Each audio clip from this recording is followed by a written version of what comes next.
चलिए जानते हैं झारखंड के सिलेक्टेड काम की महत्वपूर्ण 15 बड़ी खबरों को सिर्फ 10 मिनट में। पर अभी तक वीडियो को लाइक और सब्सक्राइब नहीं किए हैं तो जरूर कर लें, और वीडियो को कहाँ से देख रहे हैं कमेंट में जरूर लिखें। 7500 रुपये खाते में नहीं आया, जाने समाधान। झारखंड सरकार द्वारा चलाई जा रही मुख्यमंत्री मैया सम्मान योजना के तहत लाभार्थी महिलाओं को हर महीने 2500 रुपये की आर्थिक सहायता दी जाती है। इस बार सरकार ने 3 महीने की राशि यानी जनवरी, फरवरी और मार्च एक साथ देने का निर्णय लिया है, जिससे कुल 7500 रुपये लाभार्थियों के बैंक खातों में भेजे जा रहे हैं। इस योजना के तहत केवल वही महिलाएं लाभ प्राप्त कर सकती है जो सरकार द्वारा निर्धारित पात्रता मानकों को पूरा कर सकती है। सरकार ने स्पष्ट किया है कि केवल वही महिलाएं जिनका भौतिक सत्यापन हो चुका है और जिनका बैंक खाता आधार से लिंक है, उन्हीं को ही योजना की राशि प्राप्त होगी। यदि किसी लाभार्थी का सत्यापन अधूरा है या बैंक खाता आधार से जुड़ा नहीं है तो उन्हें इस बार किस्त नहीं मिलेगी। गिरिडीह बनेगा झारखंड का सबसे बड़ा सोलर हब, 170 मेगावाट का लगेगा प्लांट। कोल इंडिया गिरिडीह को सोलर हब के रूप में विकसित कर रही है। सौर ऊर्जा से 4 मेगावाट बिजली का उत्पादन कर रही CCL गिरिडीह एरिया अब इस दिशा में बड़ी परियोजना लाने की तैयारी में है। CCL गिरिडीह एरिया में अब झारखंड का सबसे बड़ा सोलर प्लांट बनाने की योजना में है। योजना के अनुसार CCL की खाली जमीन पर 170 मेगावाट और ऊर्जा तैयारी की जाएगी, फिर इस बिजली को बेचा भी जाएगा। इसी जानकारी CCL गिरिडीह कोलियरी के महाप्रबंधक गिरीश कुमार राठौर और परियोजना पदाधिकारी GS मीना ने दी है। गुजरात हादसे में 21 लोगों की मौत, मरने वालों में अधिकांश MP के निवासी। CM मोहन यादव ने किया आर्थिक सहायता का ऐलान। गुजरात के बनासकांठा में पटाखा फैक्ट्री में भीषण आग हादसे में 21 श्रमिकों की मौत हो गई है। हादसे में मृतक श्रमिकों में सभी मध्य प्रदेश के मजदूर बताए जा रहे हैं। इनमें से हरदा जिले के हंडिया के रहने वाले 10 और 10 देवास के मजदूरों की पहचान हुई है। मृतकों में बाकी लोगों की अभी पहचान होना बाकी है। हरदा जिला प्रशासन ने ADM के नेतृत्व में एक टीम गठित की है। इसके लिए प्रशासन और पुलिस की एक टीम को हरदा से बनासकांठा रवाना कर दिया गया। जमशेदपुर में गर्मी ने बढ़ाया बिजली का बिल, 82,000 उपभोक्ता सब्सिडी से बाहर। कोल्हान में गर्मी बढ़ते ही बिजली की खपत में तेजी आ गई है, जिससे 200 यूनिट तक बिजली खपत करने वाले उपभोक्ताओं की संख्या 30% की गिरावट दर्ज की गई है। जमशेदपुर एरिया बोर्ड के आंकड़ों के अनुसार अब 2,75,000 में से लगभग 82,500 उपभोक्ता इस श्रेणी से बाहर हो चुके हैं। मार्च के अंत तक से ही झारखंड में तापमान 40 डिग्री के करीब पहुंचने लगा है। इससे पंखे, कूलर और एयर कंडीशन का उपयोग बढ़ गया है, जिससे उपभोक्ताओं की बिजली खपत 200 यूनिट से अधिक होने लगी है। नतीजतन कम बिजली खपत वाले उपभोक्ताओं की संख्या में गिरावट। 12 जिलों में धूल भरी आंधी चलने का आसार, 4 अप्रैल तक के लिए ऑरेंज अलर्ट जारी। झारखंड में आज से मौसम का मिजाज फिर से बदलने वाला है। राज्य में आंधी, वज्रपात और हल्के से मध्य दर्ज की बारिश अगले 2 दिनों तक होने वाली है। इससे लग रही कि गर्मी से राहत मिलेगी। मौसम विभाग का पूर्वानुमान है कि इस बदलाव के बाद जब मौसम साफ होगा तब फिर तेज गर्मी लगना शुरू होगा। मौसम विभाग के पूर्वानुमान के मुताबिक दोपहर बाद से राज्य के 12 जिलों में 40 से लेकर 50 किलोमीटर प्रति घंटे की रफ्तार से धूल भरी आंधी चल सकती है। मेघ गर्जन के साथ आकाशीय बिजली गिरने की भी आशंका है। इसको लेकर ऑरेंज अलर्ट जारी किया गया।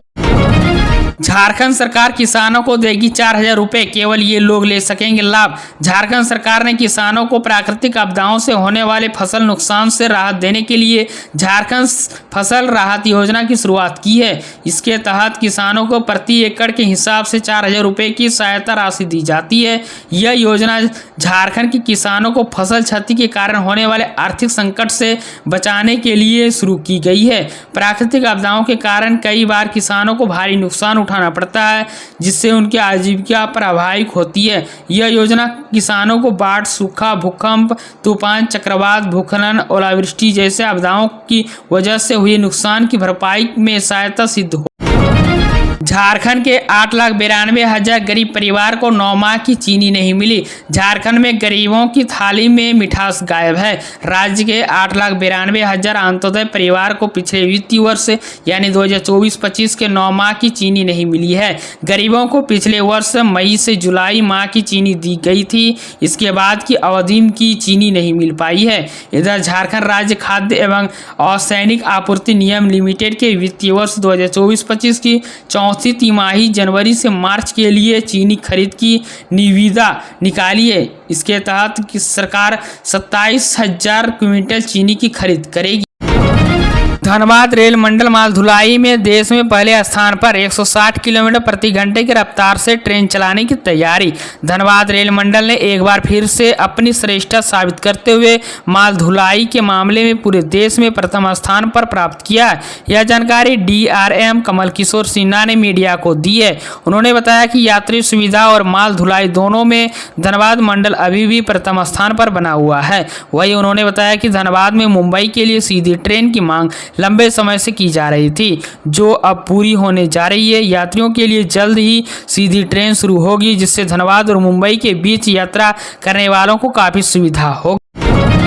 डकाई जंगल से 10 साइबर अपराधी गिरफ्तार। फर्जी लिंक भेज करते थे ठगी। देवघर साइबर थाने की पुलिस ने जिले के सरवा थाना क्षेत्र के डकाई जंगल में छापेमारी कर 10 साइबर अपराधियों को गिरफ्तार कर लिया। उसके पास 10 मोबाइल फोन व 11 सिम कार्ड जब्त किए गए हैं। पुलिस को डकाई जंगल में साइबर अपराधियों के छिपे होने की गुप्त सूचना मिली है। इसके बाद टीम ने जंगल को छापेमारी कर साइबर ठगी में लुप्त 10 युवकों को दबोच लिया। युवकों ने अपना अपराध स्वीकार कर लिया। उन्होंने बताया कि स्टेट बैंक ऑफ इंडिया का अधिकारी बनकर वे ग्राहकों को फर्जी लिंक भेजकर ठगी करते हैं। गिरफ्तार अपराधियों में पथरौल थाना क्षेत्र के पित्तौड़जिया गांव निवासी विकास कुमार दास, टिकेत कुमार दास, लेरड़वा गांव निवासी विकास कुमार दास, अरविंद कुमार दास, कुंदन कुमार दास, पनियारा गांव कन्हैया कुमार दास, दुधवा जोरी का विशु महरा, साठक थाना क्षेत्र के नया खरना गांव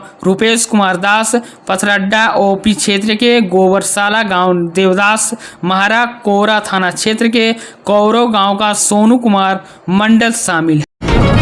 टोंडी में ऑटो पलटा, एक महिला की मौत, 6 घायल। धनबाद जिले के टोंडी थाना क्षेत्र के खटजोरी में यात्रियों से भरा ऑटो पलट गया। इस दुर्घटना में ऑटो पर सवार एक महिला की मौत हो गई, जबकि एक परिवार के 6 अन्य महिलाएं घायल हो गई है। घटना मंगलवार सुबह की है। मृतक की पहचान टोंडी के चीना पहाड़ी निवासी कालीचरण मुर्मू की पत्नी रासमुनी देवी के रूप में हुई है। स्थानीय लोगों की मदद से सभी घायलों को 108 एम्बुलेंस से SNMMCH धनबाद पहुंचाया गया, जहां इलाज के दौरान रासमुनी देवी की मौत हो गई। अन्य घायलों की इलाज चल रहा है। सूचना मिलते ही पुलिस अस्पताल पहुंची और घटना की जानकारी ली। शव को पोस्टमार्टम के बाद परिजनों को सौंप दिया गया। घायलों में कारी देवी, सुमनी देवी, बड़की देवी, सरिता देवी, रश्मि देवी व चाली देवी शामिल है। अस्पताल पहुंचते ही परिजनों ने बताया कि सभी महिलाएं मंगलवार की सुबह ऑटो पर सवार होकर पूजा के लिए बराकर नदी स्थित मंदिर जा रही थी। रास्ते में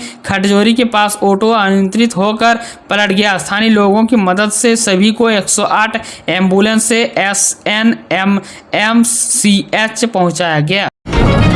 सेल कर्मियों के लिए जारी हुआ नया आदेश, सीधे वेतन पर पड़ेगा असर। Steel Authority of India Limited SAIL में काम करने वाले अधिकारी व कर्मचारी के महंगाई भत्ते में 0.9% की कटौती की गई है। नई दर 1 अप्रैल 2025 से प्रभाव की गई है। इससे बोकारो इस्पात संयंत्र सहित सेल के अन्य इकाई में कार्यरत लगभग 56,000 संयंत्र कर्मियों के वेतन के साथ उनकी जेब पर असर होगा। महंगाई भत्ता में कटौती के साथ कामगारों का DM 49.9% की घटकर 48.7% हो गया है। इसकी जानकारी उन्हें अगले माह के वेतन पर्ची पर प्राप्त हो।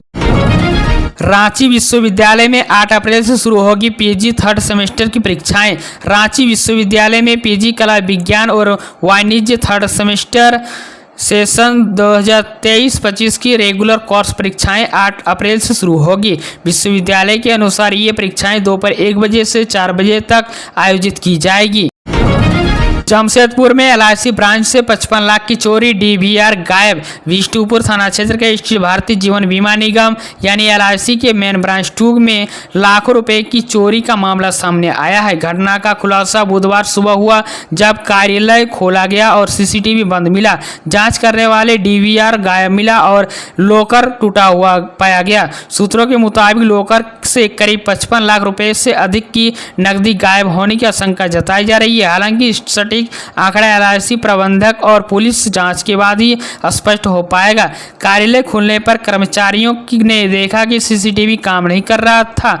जब इंजीनियर ने जांच की तो DVR गायब मिला। इसके अलावा लॉकर टूटा हुआ था और खिड़की खुली हुई पाई गई। इस घटना के बाद पूरे कार्यालय में हड़कंप मचा। खराब सड़कों की मरम्मत के मामले में जवाब देने के लिए अंतिम मौका, हाईकोर्ट ने दे दिया साफ निर्देश।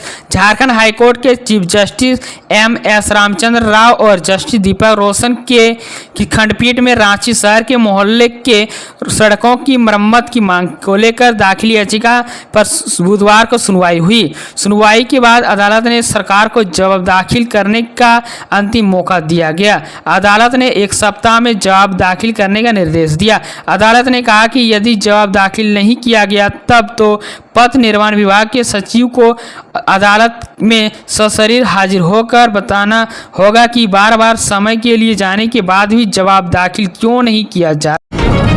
PM आवास योजना ग्रामीण के लिए आवेदन की तिथि 30 अप्रैल तक बढ़ी। अब तक 6163 ने किए आवेदन। प्रधानमंत्री आवास योजना ग्रामीण का लाभ लेने के लिए आवेदन करने का समय बढ़ा दिया गया है। अब पात्र परिवार आवास प्लस पोर्टल पर 30 अप्रैल तक पंजीकरण करवा सकते हैं। इसको लेकर केंद्रीय ग्रामीण विकास विभाग की तरफ से संबंधित अधिकारियों को पत्र जारी कर दिया गया है। इससे पहले 31 मार्च तक आवेदन करने की अंतिम तारीख रखी गई थी।